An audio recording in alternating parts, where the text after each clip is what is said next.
नमस्कार मित्रमैत्रिणींनो, आजच्या आपल्या कथेचं नाव आहे धाकटा. बापूजींच्या लग्नाचा 45वा वाढदिवस दिमाखात साजरा झाला. रात्री झोपण्याच्या तयारीत असताना बापूजी म्हणाले, खुश, बहुत खुश, एकदम भारी वाटते, काय पाहिजे ते माग, आज मूड एकदम हरिश्चंद्र स्टाईल आहे माझा. सगळं काही मिळालं, फक्त एकच. बांच्या बोलण्याचा रोख समजून बापूजींचा चेहरा उतरला. कशाला तो विषय काढलास, आज नको. उलट आजच्या इतका दुसरा चांगला दिवस नाही. तो एक डाग सोडला तर सगळं काही व्यवस्थित आहे. असं नका बोलू. तुम्ही असं वागता म्हणून बाकीचे सुद्धा त्याच्याशी नीट वागत नाहीत. त्याची तीच लायकी आहे. थोरल्या दोघांनी बघ माझं ऐकून पिढीजात धंद्यात लक्ष घातलं, जम बसवला, योग्य वेळी लग्न केलं आणि संसारात रमले. सगळं काही व्यवस्थित झालं त्यांचं, आणि हा मात्र अजूनही चाचपडतोय.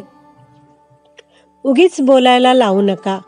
तुम्ही हॉस्पिटलमध्ये होतात तेव्हा थोरल्यांना दुकानाची जास्त काळजी होती. लोक लाजेस्तव दिवसातून 2दा भेटून जायचे ते. दिवस रात्र तुमच्यासोबत फक्त धाकटाच होता, बाकीचे पाहुण्यांसारखे. तेव्हाच थोरल्यांचा स्वार्थीपणा लक्षात आला. हॉस्पिटलचं बिल तिघांनी मिळून भरलं, पण नंतर त्या दोघांनी तुमच्याकडून पैसे मागून घेतले. धाकट्याने मात्र विषय सुद्धा काढला नाही. बापासाठी थोडंफार केलं म्हणून बिघडलं कुठं? थोरल्यांना पैसे देताना हेच का नाही सांगितलं? ते जाऊ दे, झालं ते झालं. का?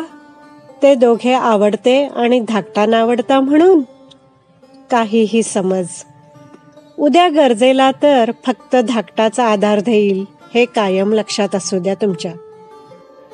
पोरांकडे पैशांसाठी हात पसरावे लागणार नाहीत, एवढी सोय केली आहे बरं का मी. प्रत्येक ठिकाणी पैसा कामाला येत नाही, माणसाची गरज पडतेच. आज धाकट्याचा फारच पुळका आलाय वाटतं. पुळका नाही, काळजी वाटते. बिचारा एकटा आहे. स्वतःच्या कर्मामुळे.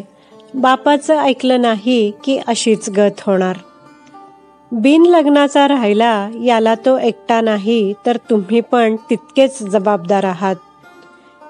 हे तू नेहमीच बोलतेस, तेच खरं आहे. काय करू म्हणजे तुझं समाधान होईल? बापूजी चिडले. तुमच्यातला वाद संपवा, इतकंच माझं म्हणणं आहे. त्याने माफी मागितली तर मी तयार आहे. पहिल्यापासून सगळ्या पोरांना तुम्ही धाकात ठेवलत, स्वतःच्या मनाप्रमाणे वागायला लावलत. पण धाकटा लहानपणापासूनच वेगळा.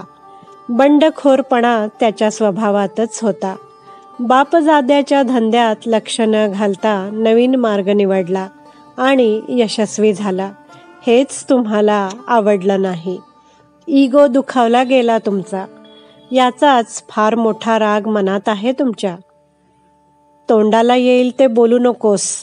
मी त्याचा दुश्मन नाहीये. भल्यासाठी बोलत होतो. तिघेही मला सारखेच. धाकट्याशी जसं वागता यावरून तर तसं अजिबातच वाटत नाही. तुला फक्त माझ्यात चुका दिसतात. 5 वर्षात माझ्याशी एक शब्दानेही बोललेला नाहीये तो. बापासारखाच त्याचा इगो सुद्धा मोठाच. कितीही त्रास झाला तरी माघार घेणार नाही. एक तरी गोष्ट त्याने माझ्या मनासारखी केली आहे का ग? तुमचा मान राखण्यासाठी काय केलं हे जगाला माहीत आहे. उपकार नाही केले. त्याने निवडलेली मुलगी आपल्या तोलामोलाची नव्हती. ड्रायव्हरची मुलगी सून म्हणून कसं दिसलं असतं? घराण्याची इज्जत वगैरे काही आहे की नाही? तरुण पोरगा बिनलग्नाचा राहिला तेव्हा गेलीच ना. थोडं नमतं घेतलं असतं तर. मला अजूनही वाटतं जे झालं ते चांगलंच झालं. त्या दोघांचं एकमेकांवर प्रेम होतं. मनात आणलं असतं तर पळून जाऊन लग्न करणं अवघड नव्हतं त्यांच्यासाठी. परंतु केवळ तुमची परवानगी नव्हती म्हणून लग्न नाही केलं त्याने. त्यानंतर एकापेक्षा एक चांगल्या मुलींची स्थळं आणली, पण याने सगळ्यांना नकार दिला. तुम्हा बापलेकांचा एकमेकांवर जीव आहे, पण सारख्या स्वभावामुळे इगो आडवा येतोय. काय जीव बिव नाही, मुद्दाम बिन लग्नाचं राहून माझ्यावर सूड उगवतोय तो. आपल्या लग्नाच्या वाढदिवसालाच तो जन्मला, तिथूनच पनवती लागली. बापूजींच्या बोलण्यावर बा प्रचंड संतापल्या. तोंडाला येईल ते बोलायला लागल्या. बापूजी सुद्धा गप्प नव्हते. दोघात कडाक्याचं भांडणच झालं. ब्लड प्रेशर वाढल्याने बा कोसळल्या. ICU मध्ये भरती करावं लागलं. बापूजी एकदम गप्प झाले, पण डोळ्यातलं पाणी थांबत नव्हतं. एक क्षण बांच्या समोरून हलले नाहीत ते. बा, तुझं बरोबर होतं. शेवटी धाकट्यानेच आधार दिला.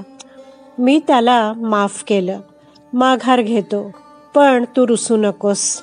लगेच धाकट्याला बोलव, त्याच्याशी मी बोलतो. आता आमच्यात काही वाद नाहीत. सगळं तुझ्या मनासारखं होईल. धीर सोडू नकोस. धाकटा कुठाय? त्याला म्हणावं लवकर ये. बा वाट बघतीये, तिला त्रास होतोय. माफी मागतो मी हरलो, तू जिंकलास.